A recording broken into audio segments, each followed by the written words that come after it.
Hello শিক্ষার্থীরা, আমি আবারও ফিরে এসেছি তোমাদের সামনে বিজ্ঞানের নতুন কিছু জিনিস তোমাদের সঙ্গে শেয়ার করে নেওয়ার জন্য। আজকে যে বিষয়টা নিয়ে আমরা আলোচনা করব সেটা হচ্ছে হিট, অর্থাৎ তাপ। হিটের কিছুটা পার্ট আমরা ক্লাস 7-এ শিখে এসেছি। এখানে এসে আর একটু বেশি জানবো আমরা। 7-এ কি কি শিখে এসেছি?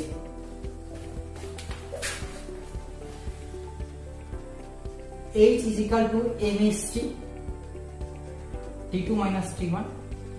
এটা কি ডিফাইন করেছিল? একটা অবজেক্ট সে কি পরিমাণ হিট অ্যাবজর্ব করবে অথবা রিলিজ করবে কার কার উপর ডিপেন্ড করে? অবজেক্টটার মাস, অবজেক্টটার স্পেসিফিক হিট এবং কতটা পরিমাণ টেম্পারেচার ডিফারেন্স করছি তার উপর। এখান থেকে কি জেনেছিলাম? স্পেসিফিক হিটের ডেফিনেশন, স্পেসিফিক হিটের ইউনিট এবং সেই রিলেটেড অঙ্ক। আরো কি শিখেছি? H is equal to ml, যেখানে এলটা ছিল ল্যাটেন্ট হিট আর এম হচ্ছে অবজেক্টের মাস। এইটা কখন হোল্ড করতো? যখন একটা অবজেক্ট তার স্টেট চেঞ্জ হতো, মানে কঠিন থেকে তরল, তরল থেকে গ্যাসীয়, এই অবস্থায় যে স্টেট চেঞ্জ হচ্ছে তখনই কিন্তু H is equal to ml টা কাজ করে। এলটা ল্যাটেন্ট হিট, ল্যাটেন্ট হিটের ইউনিটে জানি এবং ডেফিনেশনও আমরা ক্লাস 7-এ জেনেছি। ক্লাস 8-এ এসে আর একটু বেশি জানবো। আচ্ছা, তার আগে বলি এই রিলেটেড অঙ্কও কিন্তু আমরা করেছি। -20 ডিগ্রি সেন্টিগ্রেডের 5 গ্রাম আইসকে 100 ডিগ্রি সেন্টিগ্রেড স্টিমে পরিণত করতে কি পরিমাণ হিট লাগবে সেই রিলেটেড অঙ্কও করছি। এগুলো কিন্তু ক্লাস 8-এ রয়েছে। অঙ্কগুলো সবাই কম বেশি করেছো, অঙ্কগুলো সবাই ক্লাস 7-এ করেছো। সেই জন্য নেক্সট পার্টে আমরা চলে যাচ্ছি, যেটা হচ্ছে একটা অবজেক্টকে, এটা একটা অবজেক্ট, ঠিক আছে? একে যদি আমি হিট দিই তাহলে সলিড থেকে লিকুইড হবে, আবার তারপরেও যদি হিট দিই লিকুইড থেকে গ্যাসে হবে। কিছু কিছু অবজেক্ট রয়েছে যেটা ডাইরেক্ট সলিড থেকে গ্যাসে কনভার্ট হয়ে যায়। তাহলে সলিড থেকে লিকুইড হওয়া মানে কি হলো? গলে গেল, মানে মেল্টিং হলো। এখান থেকে আমরা জানবো যে মেল্টিং পয়েন্ট কাকে বলে। আবার লিকুইড থেকে সলিড হলে কি হবে? কঠিন হবে, তাহলে ফ্রিজ করছে, ফ্রিজিং পয়েন্ট কাকে বলে। আবার লিকুইড থেকে গ্যাসে যখন কনভার্ট হবে তখন কি হচ্ছে? বাষ্প বলি, ঠিক আছে? Melting point.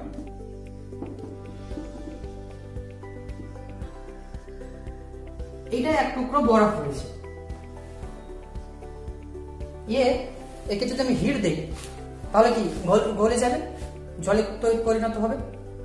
এবারে কোন টেম্পারেচারে বরফটা গলে গেল সেটাকে বলবো বরফটা মেল্টিং পয়েন্ট। কিন্তু এখানে একটা জিনিস মনে রাখতে হবে যে প্রত্যেকটা পয়েন্ট ডিফাইন করার সময়, মানে মেল্টিং পয়েন্ট কিংবা ফ্রিজিং পয়েন্ট না হলে বয়লিং পয়েন্ট, প্রেসারটাকে কিন্তু ফিক্সড রাখতে হবে। কারণ কি, পরে একটু দেখবো যে প্রেসার যদি আমি চেঞ্জ করে দিই তাহলে কিন্তু মেল্টিং পয়েন্ট চেঞ্জ হয়ে যাবে। বরফ হচ্ছে 0 ডিগ্রি সেন্টিগ্রেডে গলে যায়, কিংবা জল 0 ডিগ্রি সেন্টিগ্রেড টেম্পারেচার, জলের 0 ডিগ্রি সেন্টিগ্রেড টেম্পারেচার হলে জলটা বরফে পরিণত হয়ে যায়। প্রত্যেকটা ক্ষেত্রে মেল্টিং পয়েন্ট, ফ্রিজিং পয়েন্ট অর্থাৎ গলনাঙ্ক, হিমাঙ্ক, এইগুলো ডিফাইন করার সময় একটা জিনিস আমাকে অবশ্যই লিখতে হবে, বলতে হবে, সেটা হচ্ছে নির্দিষ্ট চাপে। তাহলে মেল্টিং পয়েন্ট কাকে বলবো? একটা বস্তু রয়েছে,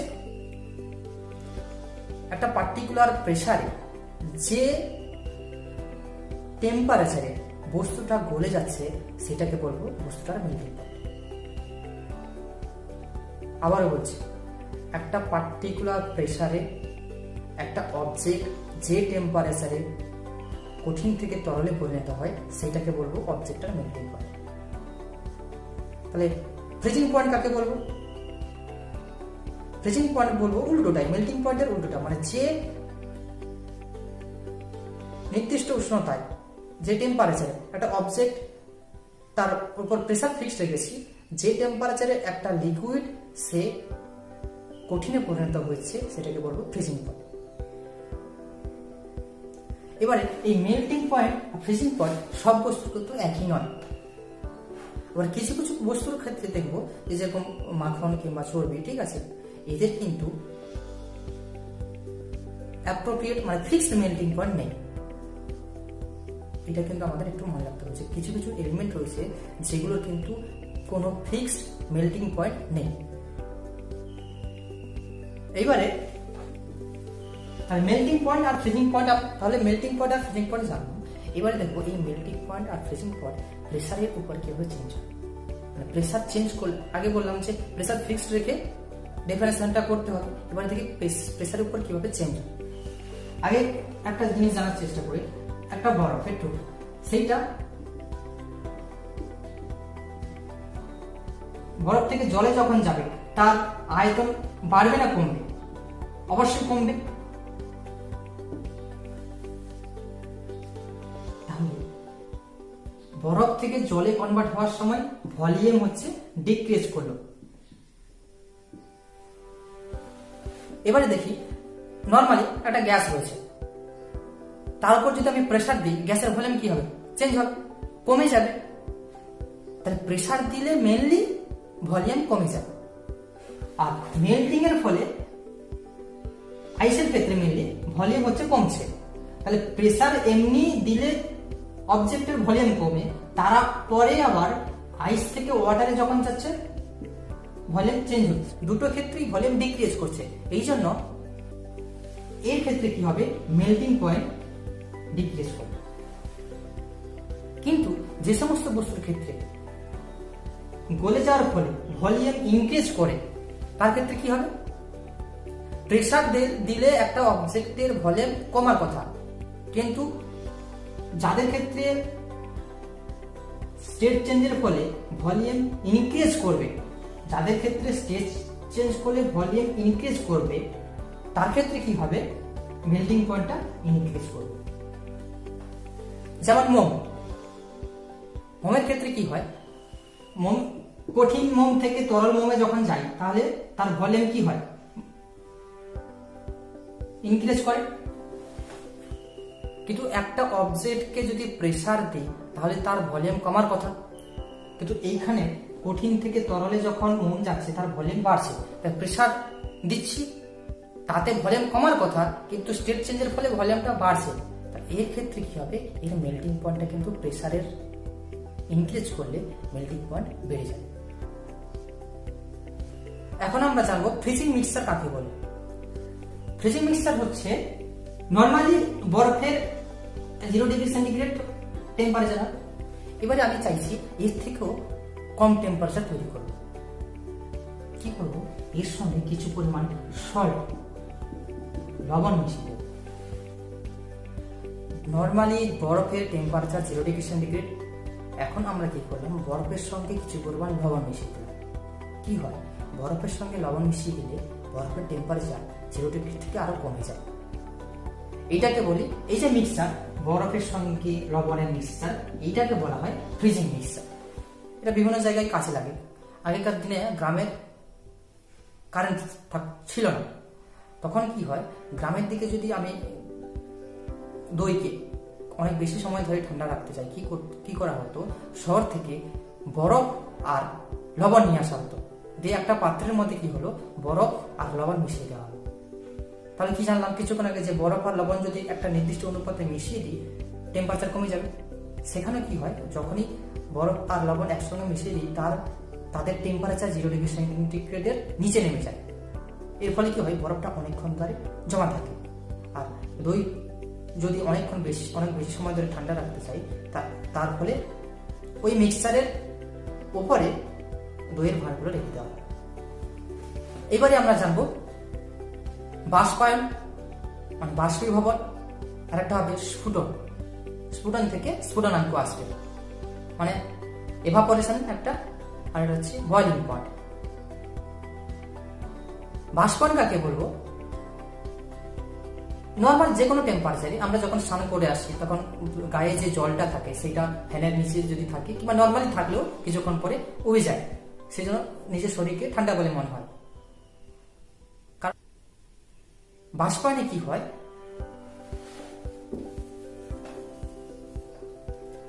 এটা সাপোজ এটা পাত্র, তার মধ্যে জল রেখেছি, ঠিক আছে, দেখবো সে কয়েকদিন রাখার পরে জলটা কিন্তু এমনিতেই উবে যাচ্ছে, এটাকে বলছি বাষ্পায়ন। এখন আমরা জানবো বাষ্পায়ন কার কার উপর ডিপেন্ড করে। তোমরা মাঝে মাঝে এটা এই কাজটা করে থাকো, তোমাদের গ্লাসে চা দেওয়া হয় ভবন থেকে, সেই চা তাড়াতাড়ি খাওয়ার জন্য তোমরা কি করো, থালাতে ঢেলে নাও। তাহলে কি তাড়াতাড়ি খাওয়ার জন্য মানে কি, চাটা গরম ছিল, গরমটা ঠান্ডা করার জন্য চাটাকে গ্লাস থেকে থালাতে ঢেলে নিলে, তারপরে তাড়াতাড়ি ঠান্ডা হয়ে যায়। তাহলে কি হয়, বাষ্পায়ন কি হয়, মেইনলি হচ্ছে যে সারফেসটা রয়েছে, যে লিকুইডের সারফেসটা রয়েছে তার এরিয়া যদি বেশি হয় তাহলে বাষ্পায়ন তাড়াতাড়ি হয়। আর একটা পার্ট কি হচ্ছে, তাহলে বাষ্পায়ন কার কার উপর ডিপেন্ড করছে সেটা লেখার চেষ্টা করছে। এক নম্বর হচ্ছে সারফেসের উপর, সারফেস এরিয়া। 2 নম্বর কি, টেম্পারেচার যদি বেশি হয় তাড়াতাড়ি বাষ্পে পরিণত হবে। 3 নম্বর কি, টেম্পারেচার। 3 নম্বর কি, যদি ম্যাটেরিয়ালটা নেচারই তাড়াতাড়ি বাষ্পে পরিণত হয় তাদের ক্ষেত্রে বাষ্পায়ন দ্রুত হবে। যেমন স্পিরিট কি হয়, তাড়াতাড়ি বাষ্পে পরিণত হয়ে যায়, কিন্তু জল এত সহজে বাষ্পে পরিণত হয় না। এইগুলো আমাদেরকে জানতে হবে। এরপরে আসি স্ফুটনাঙ্ক, মানে বয়লিং পয়েন্ট কাকে বলবো। এখানেও সেই একই কথা, যে একটা নির্দিষ্ট প্রেসারে একটা লিকুইড যে টেম্পারেচারে লিকুইড থেকে গ্যাসে কনভার্ট হচ্ছে, তার স্টিমে কনভার্ট হচ্ছে, তাকে বলবো হচ্ছে ওই লিকুইডটার স্ফুটনাঙ্ক। জলের ক্ষেত্রে তো আমরা জানি, বিশুদ্ধ জলের ক্ষেত্রে আমরা জানি 100 ডিগ্রি সেন্টিগ্রেড নর্মাল অ্যাটমসফিয়ারে। এই স্ফুটনাঙ্ক কার কার উপর ডিপেন্ড করে। একটা জিনিস তোমরা দেখেছো যে কোনো বস্তুকে তাড়াতাড়ি সিদ্ধ করার জন্য তোমরা তোমাদের বাড়িতে প্রেসার কুকার ইউজ করা হয়। প্রেসার কুকারে কি হয়, ভেতরের যে গ্যাসটা থাকে সেটা বাইরে বেরিয়ে আসে, অনেকক্ষণ পরে বাইরে বেরিয়ে আসে। তাহলে যখনই ভেতরে গ্যাসটা থাকছে তাহলে তার কন্টেনারটার ভেতরে প্রেসার তৈরি হচ্ছে, প্রেসার তৈরি হচ্ছে বলে মেটেরিয়ালগুলো কন্টেনারের ভিতরে, মানে প্রেসার কুকারের ভেতরে যে বস্তুগুলো রয়েছে সেগুলো তাড়াতাড়ি সিদ্ধ হয়ে যায়। তাহলে চাপ বাড়ালে স্ফুটনাঙ্ক বাড়ে। এখন আসি হিট কি ভাবে একটা জায়গা থেকে আরেকটা জায়গাতে ট্রান্সফার হয়। আমার মনে হয় ক্লাস 6-এ তোমরা পড়েছো পরিবহন, পরিচলন, বিকিরণ, কন্ডাকশন, কনভেকশন, রেডিয়েশন। হিট কি প্রসেসে একটা জায়গা থেকে আরেকটা জায়গাতে ট্রান্সমিট হয় সেটা হচ্ছে কন্ডাকশন, কনভেকশন এবং রেডিয়েশন, মানে পরিবহন, পরিচলন, বিকিরণ। কন্ডাকশনে কি হয়,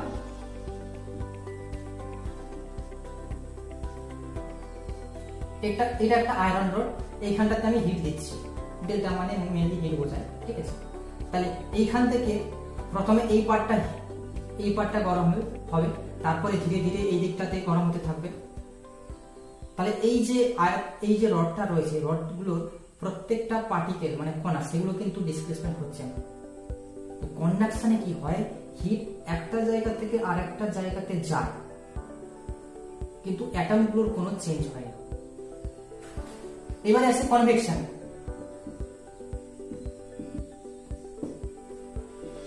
কনভেকশন কি হয়, মেনলি লিকুইডের ক্ষেত্রে হয়, লিকুইড কিংবা গ্যাস। এইখানটাতে হিট দিচ্ছিস,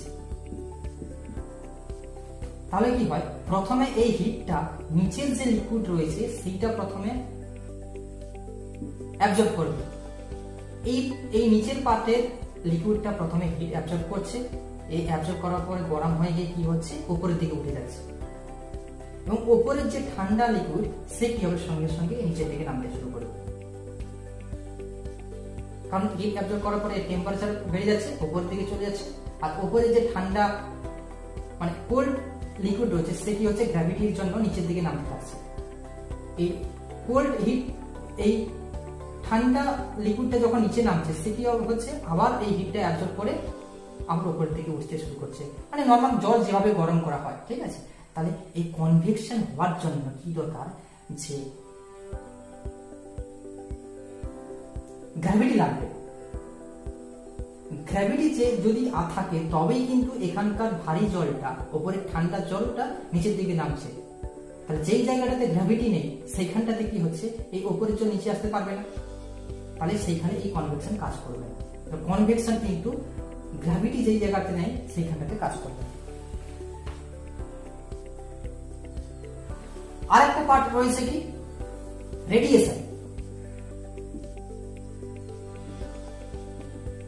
রেডিয়েশন কি হয়, কোনো মিডিয়াম ছাড়ে, মানে সূর্য থেকে যে হিটটা আসে, সেটা কি হচ্ছে মাঝখানে কোনো মিডিয়াম থাকে না, এখানে যদি আর্থ থাকছে তাহলে তার উপর আসবে, এটাকে বলছি রেডিয়েশন। মানে রেডিয়েশন এমন একটা প্রসেস যেখানে কোনো মিডিয়াম ছাড়াই হিট একটা জায়গা থেকে আর একটা জায়গাতে যায়। তো কন্ডাকশন কনভেকশনে কিন্তু মাধ্যমের প্রয়োজন হয়, কিন্তু রেডিয়েশনে মাধ্যমের কোনো প্রয়োজন হয়। আরেকটা জিনিস বলে রাখি যে রেডিয়েশনই হচ্ছে সব থেকে দ্রুত প্রসেস হিট একটা জায়গা থেকে আরেকটা জায়গায় যাওয়ার জন্য। এইবারে আমরা দেখি যে একটা বস্তু তার টেম্পারেচার আমি অনেকক্ষণ ধরে একই রাখতে চাইছি, মানে তাকে যদি একটা বস্তু গরম তাকে অনেকক্ষণ সময় ধরে গরম রাখবো, কিংবা একটা বস্তু যদি ঠান্ডা থাকে তাকে অনেকক্ষণ ধরে ঠান্ডা রাখতে চাইছি, কি করব? একটা বস্তু থেকে হিট কিভাবে বেরিয়ে যায়, কন্ডাকশন, কনভেকশন, রেডিয়েশন, এই তিনটে প্রসেসই। তাহলে এমন একটা ইকুইপমেন্ট ইউজ করি যেখানে তিনটে প্রসেসই বন্ধ হয়ে যাবে। মানে কন্ডাকশন সেটাকে আমাকে বন্ধ করতে হবে, কনভেকশন পদ্ধতিতে হিট একটা জায়গা থেকে আরেকটা জায়গাতে যায় সেটাও বন্ধ করতে হবে, এবং রেডিয়েশন পদ্ধতিতে হিট একটা জায়গা থেকে আরেকটা জায়গাতে যায় সেটাও বন্ধ করতে হবে। থার্মোফ্লাক্স, থার্মোফ্লাক্সের ওয়ার্কিং প্রিন্সিপাল কি, অবশ্যই ওখানে তিনটে প্রসেসকে যে কোনো উপায়ে ব্লক করা হয়েছে। একটা হচ্ছে কন্ডাকশন, আর একটা কনভেকশন, আর একটা রেডিয়েশন। থার্মোফ্লাক্সের মেইনলি কি হয়, ওটা একটা কাঁচ, দুটো দেওয়াল বিশিষ্ট একটা কাঁচ রয়েছে।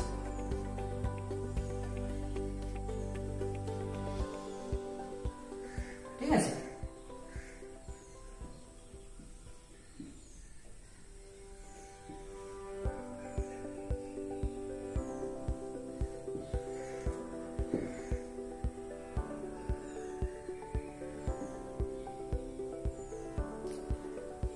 আমার কন্ডাকশনকে ব্লক করতে হবে,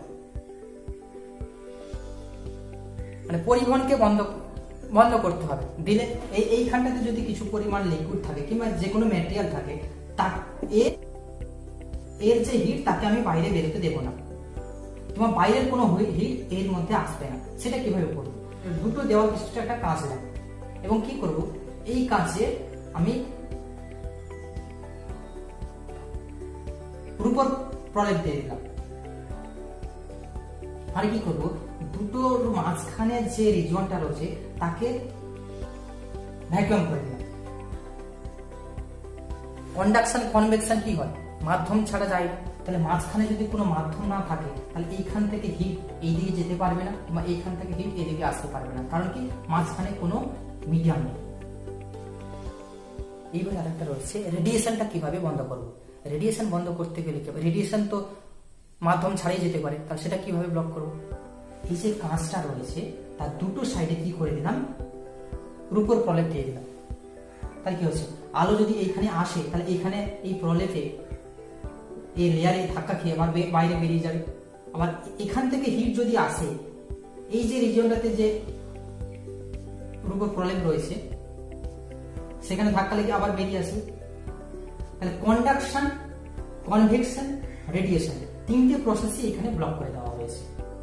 আর কি হয়, এই কাঁচটা যাতে না ভেঙে যায়, এটা একটা স্প্রিং এর উপর রাখা হয়, আর এটা একটা প্লাস্টিকের মধ্যে রেখে দেওয়া হয়। কিন্তু প্লাস্টিক তো অলরেডি কারেন্ট হিট ফ্লো করে না, সেই ব্যাপারটার জন্য এটা একটা ভালো প্লাস্টিকের মধ্যে রেখে দেওয়া হয়। তাহলে এই থার্মোফ্লাক্স কি কাজ করে? কন্ডাকশন, কনভেকশন, রেডিয়েশন, এই তিনটা প্রসেসের মাধ্যমে যে হিট একটা জায়গা থেকে আরেকটা জায়গাতে যায় সেটা ব্লক করে। জেমস